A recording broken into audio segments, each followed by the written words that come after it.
So this is the second tattoo I ever got. This was supposed to be a geisha when I was being that stereotypical Southern white guy. Okay, classic. And then my wife's like, you know that Japanese people used to murder Filipino people, right? And I was like, I didn't. So I never got that finished.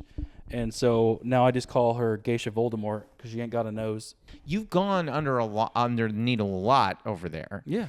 From what I've heard, and tell me if this is wrong, like getting tattoos can become like, in a good way, not in a negative way, kind of it's like almost addictive where it's like, oh, you know what? Like I love this tattoo. I want to get another one, or I want to get another one. Do you find like after this many, you're just like, I'm good? Well, like for me, it doesn't hurt to get tattoos at all. Like I fall asleep when I get tattoos sometimes. Because the lady that did it, her name is Jenny. She is just amazing. She's got great work. She did this one. Took her about 4 hours. I think I was asleep for 2 of it. Because I used to pass kidney stones a lot. So this doesn't really bother me at all. That pain doesn't bother me. You know, I've heard, and I don't know if this is true, I've heard that passing a kidney stone is harder or more painful sometimes than having a child. Well, I know about one of those. Yeah, I was going to say, yeah. It's when people ask me, what's it like passing a kidney stone? Just imagine there's like a annoying kid that's about right here on your body. It's got like a hammer with a long knife on it. And then just out of nowhere, he's just like, and then he'll just do it every 2 minutes. And when you're about to pass it, it's every second. It's just stabbing in the side. Jesus. They're the worst pain you can possibly. It's awful. And you've passed more than one? I've passed about 50. It's 50 to 60. Are you kidding me? Yep. The first time I passed it when I was 25, I passed like 6 of them. That is truly the craziest thing I've ever heard. I've not passed one. It's a great fear of mine. It's that's the thing about fear. It's those things you get into this mindset. Equate this to the idea that this is a 1 in a billion chance that this is going to happen to you. If you live your life by a 1 in billions chance, then you would never go outside because there's a 1 in billion chance that you're going to walk out that door and the plane's going to crash right into your body. Honestly, with everything going on with Boeing, I feel like it's possible. You're right. That's like a 1 in 6 chance. Yeah. Like for other things, you got to remember that it could happen, but it probably won't. So just live your life. Well, speaking of living our lives, I want to introduce the tea real fast. For those steeping us at home, this is Bird and Blend's Piña Colada. Oh. Yeah. It's an herbal tea, so for those steeping at home, steep it boiling for 6+ minutes. You are not a tea drinker. Thoughts? Delicious. Is it? No, it just tastes like hot water. So you're not getting anything there? You're not getting any fruit aftertaste, nothing, just water? Like, how much fruit am I supposed to be tasting? Like, is there supposed to be a fruit party in my mouth, or am I just supposed to be like, hey, they came by for a few minutes? I would say it should be like you just got home and the fruit party had happened and maybe there's one person still gathering their things, but they've left. That would make me angry. Like, why the hell are you having a party in my house and without me knowing about it? And who are you people? I don't ever have fruit. I don't usually have fruit. I'm like, I don't know you. What are you, kiwi? On my face. Yeah, kiwi was there. If you put a little honey in here, I think that it probably brings out the fruit taste more. But one of the things I like about tea is it's not super strong. Okay, that makes sense. You know? But I cook for my wife, so I make all these elaborate dishes, and then I won't eat it because it's something that she likes, but I don't like to eat, and I'll eat something very simple. Hold on. You're making elaborate dishes that you then don't eat. Mm-hmm. I'll make it because my wife wants it and make her happy. Can I marry you? I mean, that sounds really lovely. I know you're already married, but depending on the state, you know. Do you ever do? I mean, you are from the South. Are you doing Southern stuff? Yeah, I used to make Southern breakfast for us every Sunday. I'd make biscuits, gravy, eggs, bacon, sausage, and then I went to the doctor, and he's like, "Stop." Yeah, stop. So everything you're doing, stop doing all of that. Yeah, like, you can't be eating Southern breakfast every Sunday. I was like, who says that? And we were like, your heart, kidneys, liver. I mean, a lot of them are screaming like, hey, you need to stop or we're going to stop for you. Oh, my God. I feel like it's hard being from the South because all the food is so amazing, but inherently a lot of it's not good for you. Yeah, and there's deep-fried Twinkies, Oreos, and that's just like normal stuff. That's not even the state fair stuff. That's like Thursday afternoon things you can get. Thursday afternoon? Yeah, if you want to go get some deep-fried Oreos, I mean, just do you, buddy. I'm surprised. I know because we were talking a while ago about churches, and I'm surprised that like Southern churches, instead of doing like the wafer and the wine, they're not like, have a deep-fried wafer. We don't have wafers or wine. Well, we have juice and crackers. And Sure, Southern but I mean, Baptist. like, I would think it'd be more fun. Well, so for Southern churches, Southern Baptist churches, after church, a lot of them will have like a big old like Southern fucking like afternoon meal, like usually after church, and you're supposed to have like a communion of congregation speaking. So everybody will bring a really good dish or like get food afterwards and bring it back, and then it's like 40 plates of food, and everybody in the congregation's at fellowship and talking to each other. That's how we get to know each other in our community. But that was years ago. I don't do that anymore because I hate people. And I would think though, like, I think that aspect of religion is the one that would make me want to be religious, where people are like, oh, you get to gather with a bunch of people and like have good food and blah, blah. And then when they get to the other stuff where they're like, okay, now we're all gonna, we were talking earlier about snake churches, like, oh, now we're all gonna, take a venomous snake. I'm like, less interested in that part. yeah. And should we just say so we recorded the episode already. Oh yeah. We can tell everyone that this is the second time through. Yes. We recorded this already. The audio didn't work. So what you're gonna get is we'll tread through some of those topics again. The great thing is we got at 56 minutes into this podcast, we were talking about the most deep things that we could possibly talk about. Oh yeah. And then one of the best things, like, hey. Start again. I'm like, oh, okay, that's fine. And we're going to start again, and that's completely okay. Just know that if we say something a little bit more articulate this time, it's because we've had a chance to try it again. I was going to say, so we did a full run through. You have your script memorized, right? I memorized mine. Yeah. Talk to me about the snake churches. So I went to a snake church. Was originally a video I saw on YouTube. It was hilarious. It was about a church. I don't remember where it was at. It was deep south. It was a preacher, an older man. He got up, he was shaking snakes, and they believe that if you get bit by a snake, you committed a sin against God. So it could be any kind of sin. They believe that if you're shaking the snake, it can sense, or it knows that you've sinned, and it will bite you because it's like, well, I got you, because snake was the original thing of sin. And they believe there's one verse in the Bible that snake knows what's going on, and it bites you. And a lot of them don't seek medical help immediately or at all, and they think that the venom will go through their body because God wants them to live, so God won't let them die because He has more work for them to do. And I saw that, and I was like, okay, all right, I got everything you guys now, so I'm going to stick to you. I'll stick with this. Now I know what you guys believe. Let's see what you got. And then one guy got bit, a preacher, right in the head. You saw blood coming out of his head.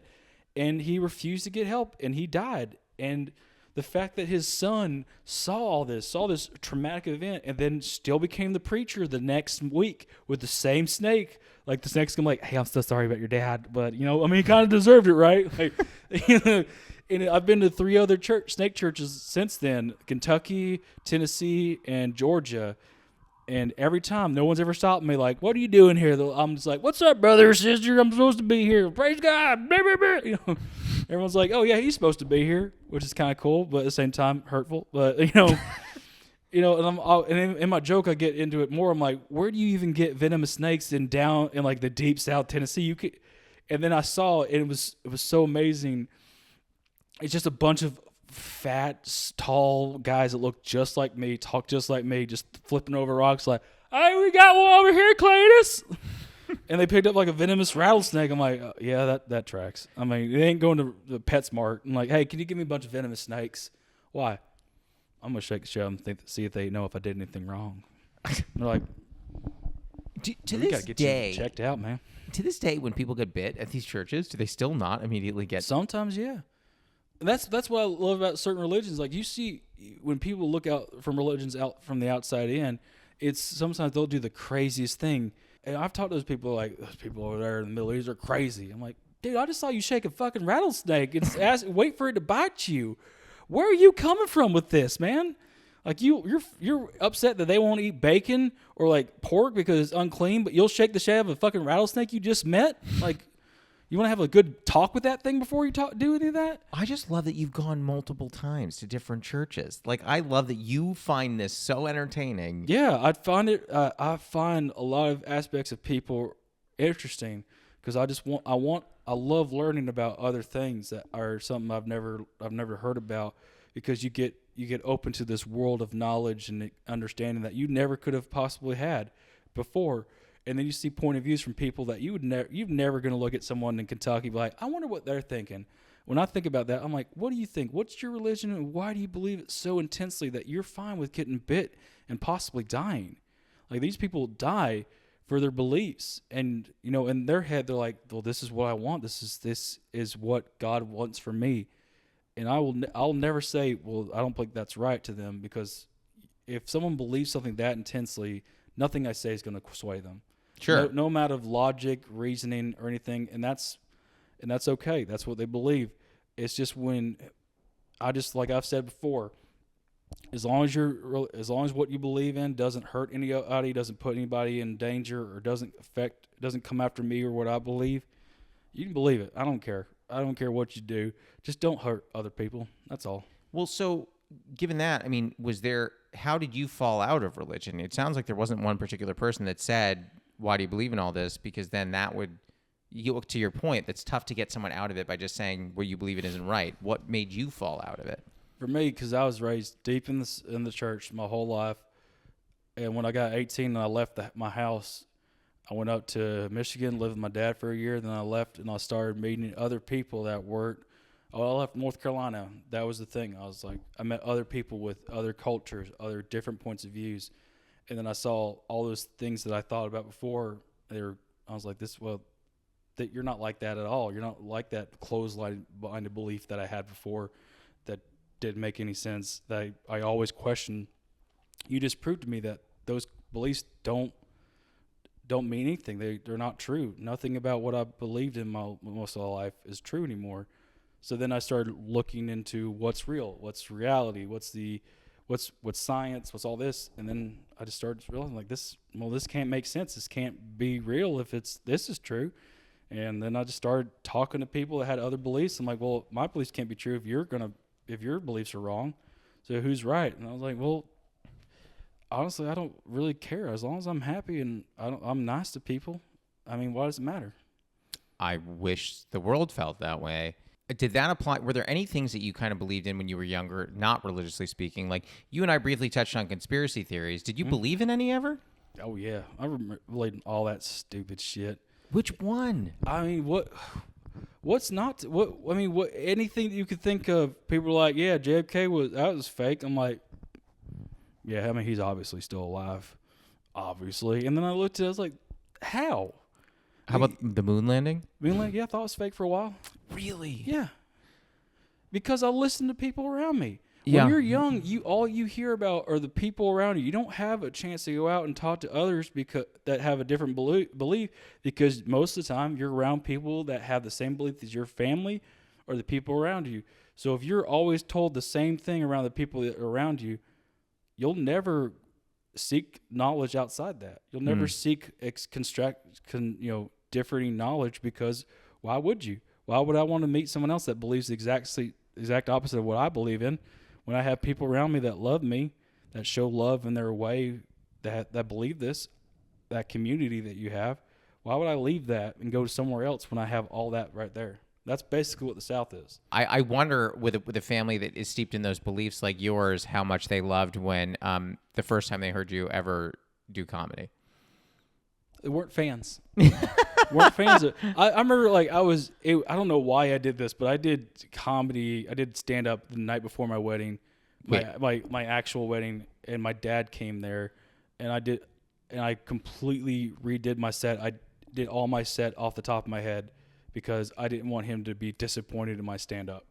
And then I realized I don't think he's ever going to watch my stand up again. So then I stopped caring, because I'll say stuff on stage that's not true or out of pocket or weird, but then I'm like, well, that's just what my point of view is, and I think it's funny. I don't give a shit what everybody else thinks. He can't see the humor in it at all? Well, I mean, you can't read that well, so I mean, you can't do a lot of things that most people can't. So no, I'm just joking. He's an alcoholic, though. So he was. I'm sure he. Dad. Yeah, you're like, hey, Dad. I'm I know sure. you're not watching this. Oh, I didn't want to tell you. So I'm sending this out to your friends and family. Good. Yeah. It'll be the first time they ever see something I've done. Oh no! You know what? My mom's never seen me do stand up. That's true. Yeah. Yeah, me either. I then again, I'm not. I make fun of her on stage, but I haven't done jokes about like. I haven't made incest jokes, which I think is more your bread and butter. Hell yeah, it is. Honey butter and bread, that shit. I've done my incest jokes all across the country. Germany. I've done Mexico. I've done Spain. And every single time I've done incest, people still love it. They laugh it because they think they know stereotypical Southern people and they know stereotypes about Southern people is incest. And I just love to promote that stereotype sometimes because it's funny. Oh my God. I hope no one's ever come up to you being like, I was thinking about, and you're like, no, don't, no, I was joking. I will tell you, some people have come up to me after shows and said some of the most racist, out-of-pocket jokes they can possibly think of. And they think that I'm going to be like, yeah, I'm going to definitely put that in my stat. Are you kidding me? Do they do it as like, oh, I've got a good bit for you? I think a lot of them think that because of my accent and because of the way I carry myself that I believe those terrible things that they think I believe in. Most people believe in the South, and I don't. Like, someone's like, hey, you can't be racist. I don't know colored TV.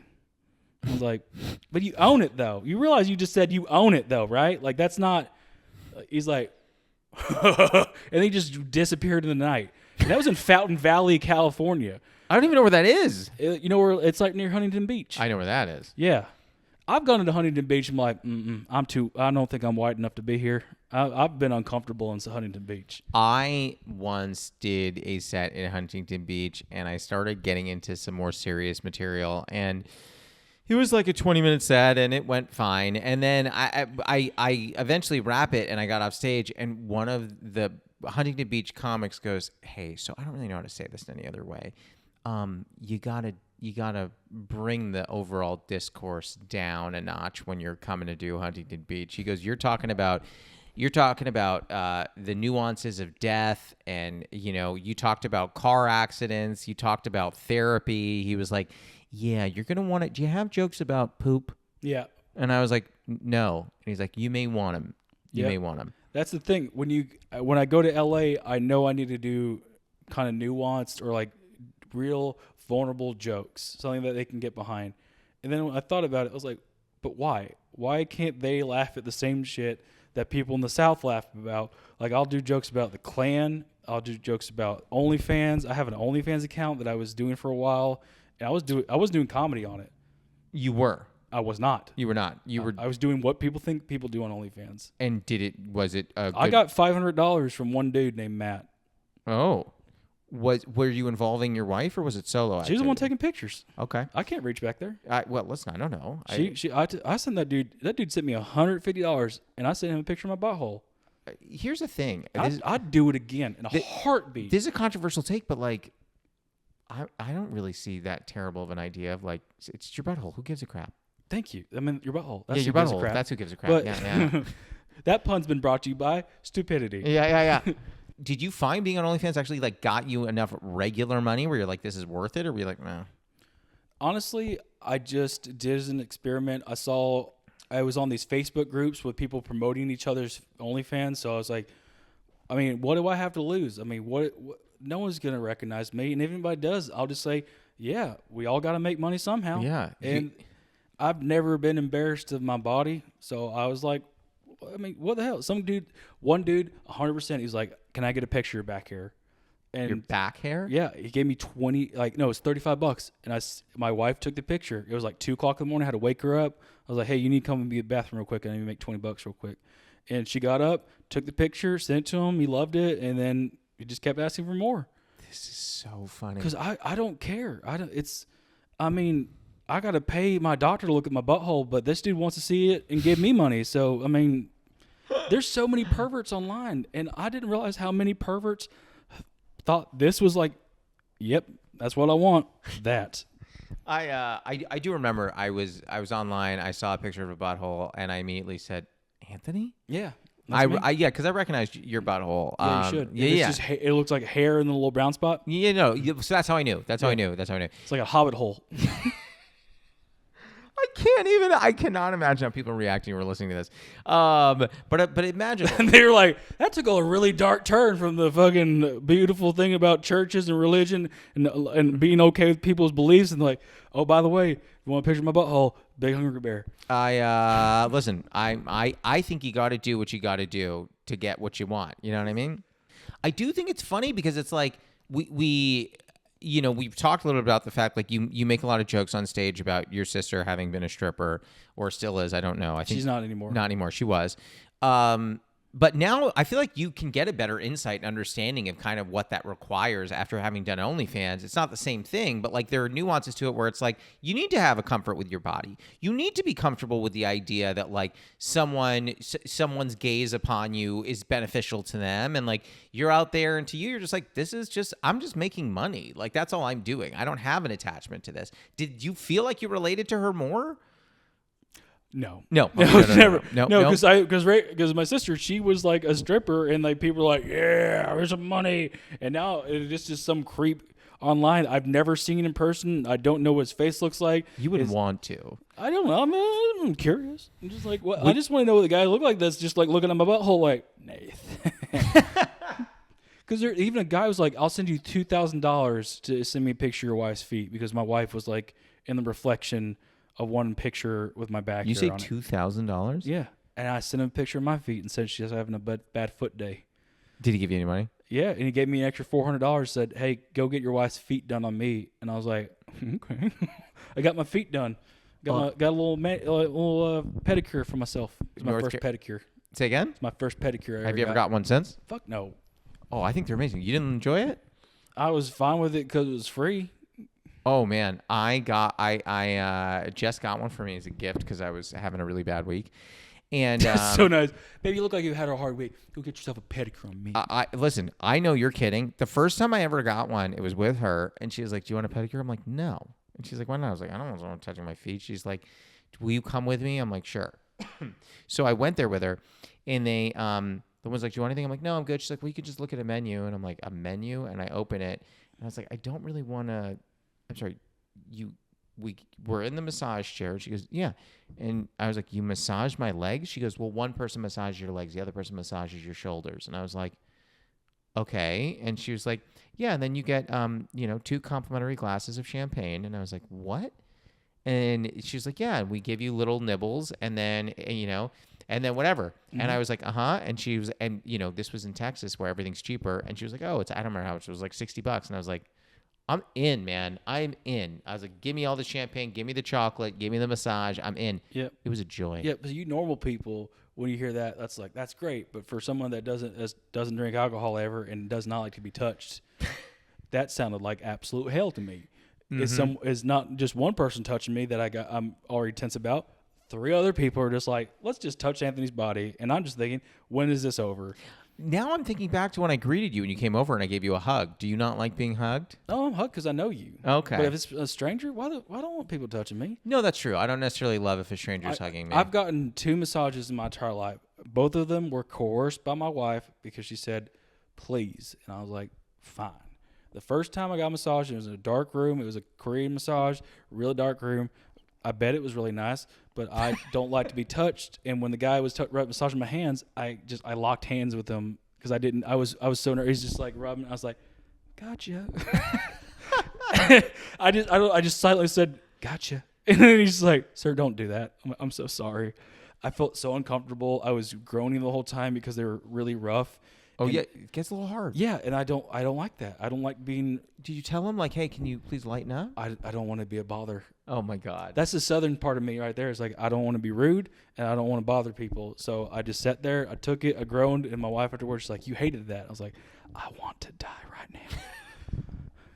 Was this part of, like, an anniversary or a birthday? No, she just did it. And when we went on a cruise, I bought her a massage, too. And she's like, you got to come with me. And I was like, I'd rather not. Well, okay. Well, I want to finish that conversation, but I want to get to our first segment. Are you ready for the Newly Friend game? Yeah. So the first segment is the Newly Friend game. It's like the Newlywed game, but we're friends. I'm going to ask you a question. You're going to write down your answer. Don't say it out loud. I'm going to see if I can get your answer, and then we'll flip it over, see if we got it right. And the same question for me. I liked what we did last time, but I'm going to change it. Yeah. Yeah. You said, what was if I had to pick an animal for a religion, what would I pick? Because it was snake churches. I said panda because they're cute and cuddly, and everyone loves pandas. And you offended me by thinking I was going to say bird, which I would not. You said 8 letters, and the only thing I know that has 8 letters is a bunch of fucking birds. Well, we're going to do this one. It's actually going back to something you said early on in this episode. You mentioned on a random Tuesday or Thursday, you could get deep fried anything. Yeah. So my question for you, and don't say it out loud, write it down. What is the weirdest thing that you think would still taste good deep fried? 1, 2, 3, flip. You said spider. I said butter. Tarantula. You've had deep fried tarantula. Mm-hmm. You've eaten it. Yeah. Uh-huh. I have a few bites of the leg. Yeah.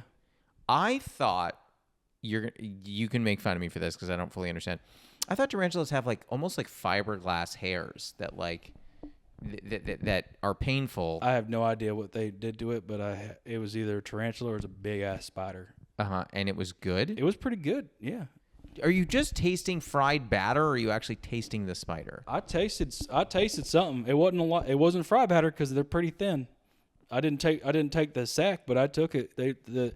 So like spiders don't have bones or anything. They just have skeletons that like they have like their outer body, and it's just filled with fluid. So when they die, that's why their legs scrunch up, because there's nothing there anymore. This is terrifying. Go on. Yeah. So I basically just scrunched up little balls, and then I was like, okay. And I deep fried it. They deep fried it in front of me. I was like, well, why not? I mean, I've tried crickets, tried everything else.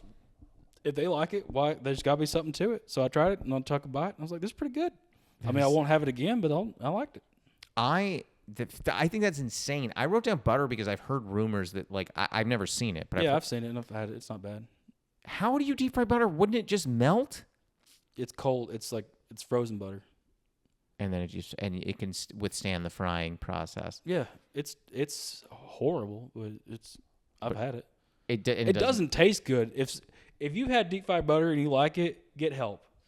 Yeah, you probably don't need me to say that because you're probably in the hospital dying from eating that.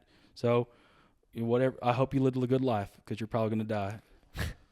I mean, it's just lard. It's just straight up lard. It's deep fried lard. It doesn't taste good. I mean, you take a bite. You wouldn't eat butter not deep fried. Why would you eat it fried? Yeah, I don't know. All right, I mean, I can say the same thing about tarantulas. Yeah, I'm not going to eat it. Well, hold on. We'll do the same question for me. Oh yeah, that's right. But a slightly different version of it. Instead of saying what's the weirdest thing that you could fry, I'm going to do for me, what's the weirdest thing fried that I've had? And I'll tell you right now, I don't think this is too much of a hint. I've been to a couple of state fairs in the Midwest. So keep that in mind. 1, 2, 3, flip. You said Twinkies and turkey leg. Well, I've had both of those. But I wrote down alligator. I like how you put alligator twice. I did. Because remember the last time you thought my animal was going to be alligator. Oh, yes, I did. Yeah. I forgot about that. I've had deep fried alligator. It's not bad. I'm going to tell you something. Pretty good. Tastes like chicken. Pretty tastes good. like kind of like rubbery chicken. I actually enjoyed it. And the other one I had was deep fried Reese's. It melted a lot. It just got really messy. I was not super crazy about it. Yeah, that's the thing. If it's got a really creamy middle, it needs to be cold. It needs to be frozen so that when you heat it up, because it's already you're not trying to fry the cookie. You're trying to just get that batter fried taste to it. So if you're going to cook something like a Twinkie or anything, I would always freeze it and then batter it and then deep fry it. So while the inside's heating up, the outside's fried up, nice golden brown, and then by that time the inside's heating up nice, but it's not too cooked. Should we just abandon the podcast and start frying some stuff? Yeah, that's right. The one thing we didn't talk about, we talked about this off. We didn't even talk about this on the first episode. We talked about it off the mic. Was the cybersecurity stuff. Yeah. And I was asking you about accessing the dark web. Because here's the thing, you hear a lot of stories, by the way, about people who are go to hire a hitman on the dark web. It's almost never really a hitman. From what I've heard, there's really no hitman for service. It's really not that easy to get to the dark web as people think it is. Unless you know the exact site, the exact path to get there, because there's like I said, there's not like a heyIlovekids.com. There's I think that might be a really uplifting page. Yeah, buypeople.org. It's not like that. It's like that's an org. Yeah, right, exactly. Organization. And it's That's not so like that. funny. It's not like you have to go on Tor, Onion, you got to go through different VPN hops. Yeah. You'll try Like Tor will do 21 hops so they can't find it. 21 hops to different IPs each time. Yeah, you're slowing down your speed, but it's anonymous. And that's how they do it. But you'll see people in governments that are using their government email addresses, and that's how we find them, because they're hiding their tracks, but they didn't hide them good enough. They're using their public email addresses that you can find on the dark web now. I mean, and people think, oh, the dark web is just nothing, but I will be honest, do not go to the dark web. It's not. You're not going to find something that's good. You're not going to find something that's going to make your life better. You're going to find the real side of humanity, and it's not good. You mentioned you got your master's in cybersecurity. Mm-hmm. What? Not that comedians always have a strong overlap between what they do and comedy. In fact, I would argue a lot of times they don't overlap. But what attracted you? Like, is there something in your background, in your history, in your journey that made you go, cybersecurity is what I want to do? I've always liked helping people. I've always wanted to make people feel safe and make people feel happy, and being able to to live their life without having to have to worry about being like scammed or being taken advantage of. And I always like making people laugh and making people happy with stand-up. So the logical thing for me was like, well, see, cybersecurity is becoming bigger and bigger, and cybercrime is becoming so much easier to do.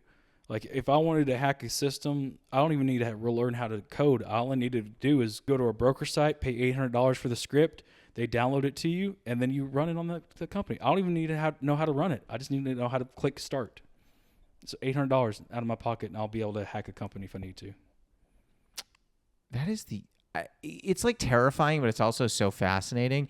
And I also started thinking, if I had that power, what could I possibly want to use it for? Kind of nothing. Mm-hmm. That's why I give lectures to people. Like, I gave lectures to my company in Germany, and I got almost all of their passwords and their MFAs, and I was able to bypass it just because someone scanned a QR code for free ice cream. Oh, that would have gotten me. I love free ice cream. Yeah, all I had to do was put their username and password in, and I got it. And I showed their passwords on the screen. I was like, "Sir, this is your username, this is your password, and this is your MFA token. I'm on your I am on your email right now." And I had to reset all their passwords. They all were all pissed off at me, and I was like, "This is how easy it was. It took me 8 seconds to do it. Me and my coworker, we did in like 8 seconds." It's a harsh reality. You have to realize when you open that Pandora's box, you're not going to Pandora's box. Once you go to Panera and open that box. Antonio Banderas' box. Yeah. Once you open up Antonio Banderas' sweet-ass box. Yeah. You can't close that. Once you get knowledge, like, that's the thing I always think about knowledge, is like those that search for knowledge will find it and will have to live with it. And you can't unlearn it. You can't.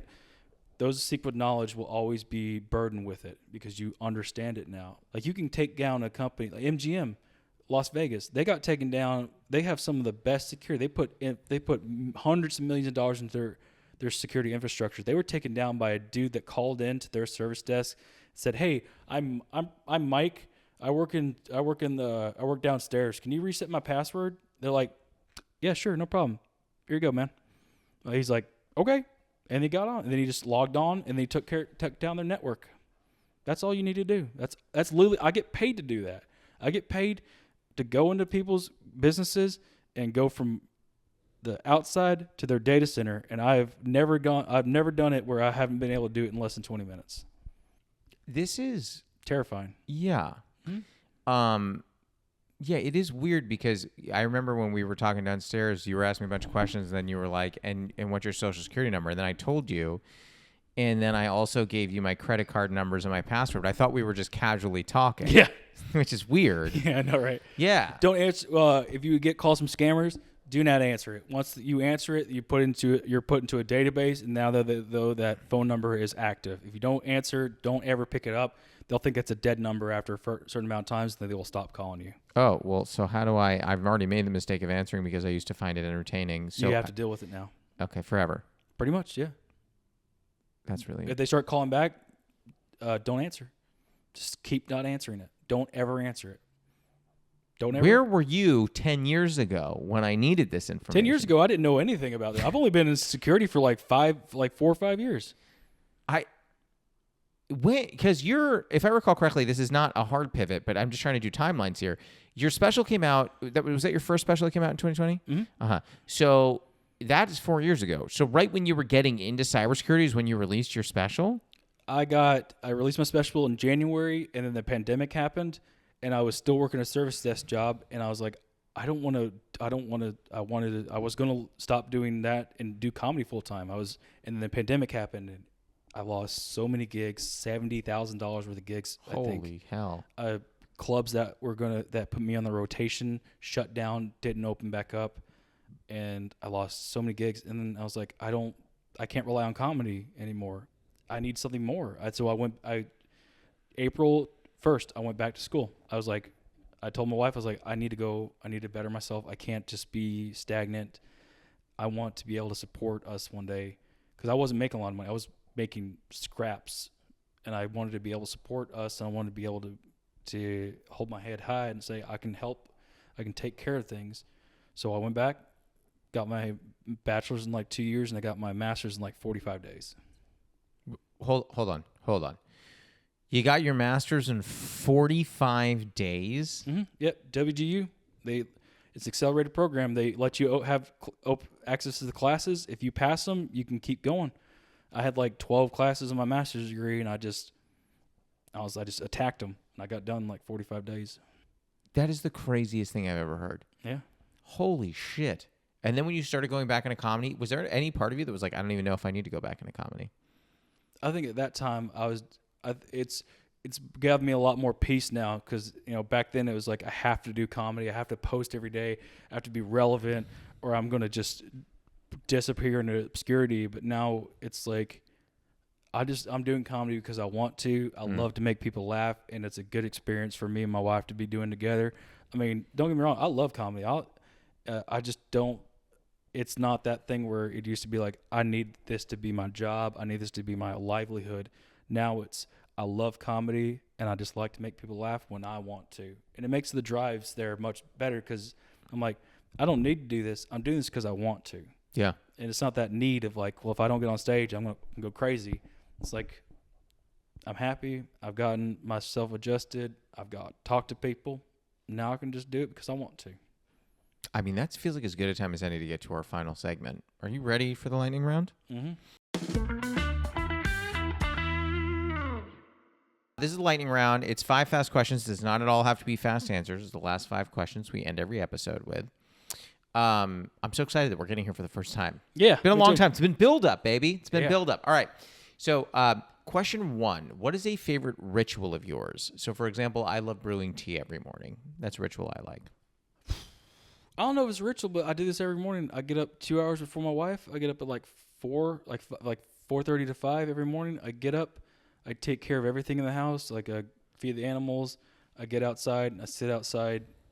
We have a patio that overlooks our area. I sit out there, and I sit out there for a few minutes and just kind of collect my thoughts and collect everything for the day. Then I'll do dishes or do everything, and then by the time my wife wakes up, everything's ready for her to start her day. And I've had my time alone where I can just do everything, get everything done, and then I have peace in myself too. So it's a good way to start peace in the day. I mean, that's an incredible way to start the day. And then since we both work from home, if people work from home, let's try this too. If you smoke weed, because I do every day, we'll go out on the deck. It's we're leaving our jobs. We're leaving the office. We go out there, we smoke, and then we talk about each other's day. And we don't talk about anything else it was hey, how was your day? What happened in your day?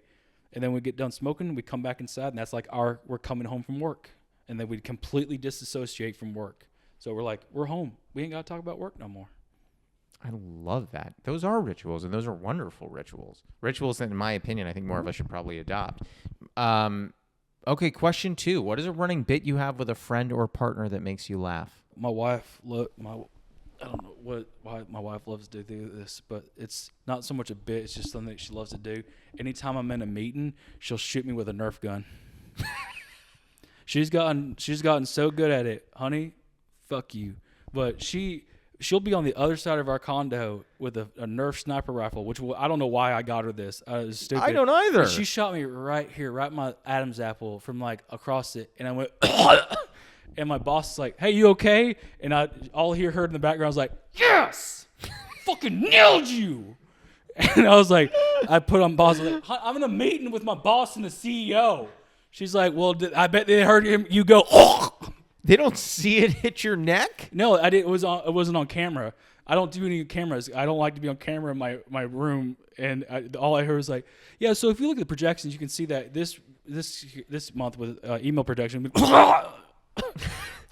Yeah, I'm sorry. I just had something happen in my throat, and I'm a boss. He's like, yeah, I heard your wife in the background go, yeah. And it's just like she loves to do it. Like if you're ever having a bad day, like having a bad day, you've had like a really bad fight or like a really weird fight, get Nerf guns. Just have a Nerf gun fight. I'm gonna use that at home. Yeah. I'm gonna try, see if she goes for it. All right, question 3, going in a different direction. What is a very controversial opinion that you have? I don't like tea. I don't like sweet tea. I don't like any kind of tea. I don't like a lot of Southern things that people. I don't like pickup trucks that much. The most Southern thing about me is what my diet is, but outside of that, you know, I've worked in fields, I've worked at dairy, I've worked at a dairy farm, I've done all these other things, but I really don't like tea. I really don't like sweet tea at all. You like country music? Not at all. I don't really won't care about how good your pickup truck is and you going down the creek with a sixer. People that are like, if you like to camp. If you really like to camp, you're a sociopath to me. I won't camp. I used to have to shit in an outhouse because we didn't have running water when I was visiting my grandmother in Virginia. She didn't have running water. We had to like wash ourselves from a bucket.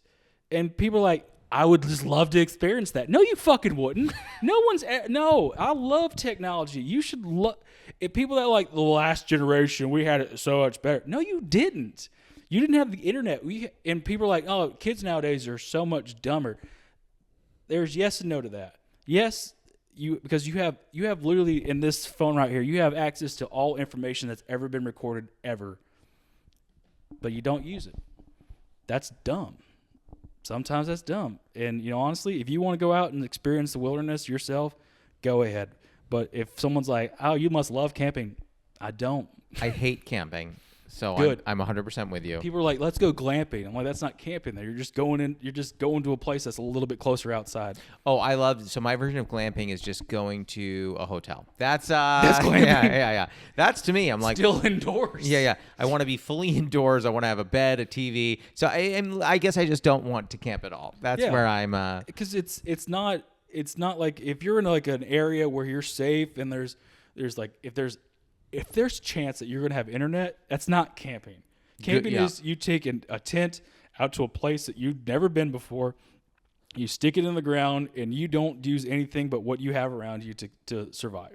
Pass. Thank you. I will pass on that any day. Give me a cheeseburger with some fucking Wi-Fi on top of it. Yeah, I want Wi-Fi in my burgers. Hell yeah. I want that to connect to my tummy and tell me, oh, you're full. Stop it. That would I know you're kidding, but that would be an incredible thing. 5 years from now, Elon Musk is like, today we've discovered the cheeseburger implant. Yeah, I would eat it. Question 4, have you ever experienced imposter syndrome? And if so, is there one moment that really sticks out to you? Actually, that's crazy. Like in my field of cybersecurity, it's extremely common to have imposter syndrome. Because you don't feel like you are like worthy of the position that you hold? Yeah. It's insane. Like even my coworker that has been doing this for 12 plus years. So I think one of the smartest people, even my boss, some of the smartest people I've ever met. They can talk about stuff, but they've been doing it for 15 years. I have a master's degree, but I've only been doing it for 2 years. They'll say some stuff that I can follow, but I'm like, yeah, that's how you did it. Holy shit. And like, it's even though I know I'm supposed to be there, it's like, should I be here? Yeah.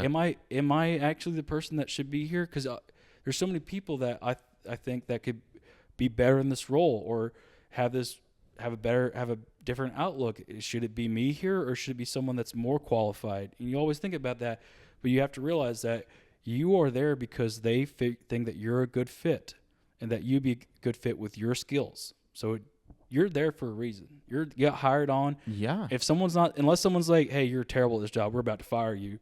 I mean, they let you there. If you mess up, everyone's a person. You're going to mess up. I've messed up. I know I've messed up, and it caused a major incident. It wasn't major where we lost $1,000, but it was something that we had to take time to fix. And I apologized, and afterwards, my boss was like, if you would have gone 2 years without making a mistake, I would have think that you weren't doing your job. Because that's a great boss. We analyze threats. If we see something that gets through because we analyzed it, but it was good, that means that we see something that we should fix next time so we don't get attacked by it again. I mean, that's a great answer. Yeah. I don't know why I have some like deep philosophical answers for everything that's supposed to be like, I don't know, sometime. No. These are I all like great. Pecans. You know what I mean? Well, like that answer may work for the next question. I like pecans. By the way, I call them pecans. But but for the next question is literally the final question of the whole pod. I typically say, "What's your favorite tea?" But I know you don't drink tea. So, what's your favorite comfort? I swear to God, if it's pecans, I'm gonna lose it. Pecans. No. Pecan pie. For me, this is gonna be so stupid, but it's my wife. Oh, it's actually really sweet. Well, the weird thing is because when I started talking to a therapist again, like I love to tell this to people because it's something that people might have to deal with and that I have to deal with. I can't read people's emotions unless they're very obvious about it. So if someone's like, "Oh my God," I'm like, "Okay, you're happy." That's why I like comedy, because when people laugh, they're happy. You can't like like you can't angrily laugh at something. You know what I mean? Like I can't read emotions very well. And when I told my wife that, she was so accepting of that. Whenever I see her smile or whatever, I'm on stage and I just see her out in there. There's that comfort I find that's no matter what happens right now, when I get back in that room, I want to be greeted with love, just understanding, and a place of peace that I'm not going to get anywhere else that brings me just a level of comfort. That's probably the sweetest answer we've ever gotten to that question. Oh, I love that woman with a fiery intensity. When she actually moved across country. She was going to either go to Delaware or California. And I knew if I said California, I'd lose her. And I said, you don't want to go to Delaware. You want to go to California. You've always wanted to live there. I think you should move there. I think we'll try to make it work. And I moved out there March 5th, 2016. I married her like 2 months later. Well, it sounds like you made the right choice. No. Okay, you know what? I'm joking. All that build up, I'm like, yeah. And we got. By the way, we're getting divorced. Yeah, I didn't want to say anything. So, yeah. Listen, man, you have now made it through the pod twice. You're one of the few, one of the only. How do you feel? Good. The only thing I just work because I've never been. This is like the most open I've been on a podcast before. I think it was amazing. That's the tea. The tea spiked. Well, you know what? If you want to come back for a third time, let me know. That's great. The third time, I just do everything completely opposite.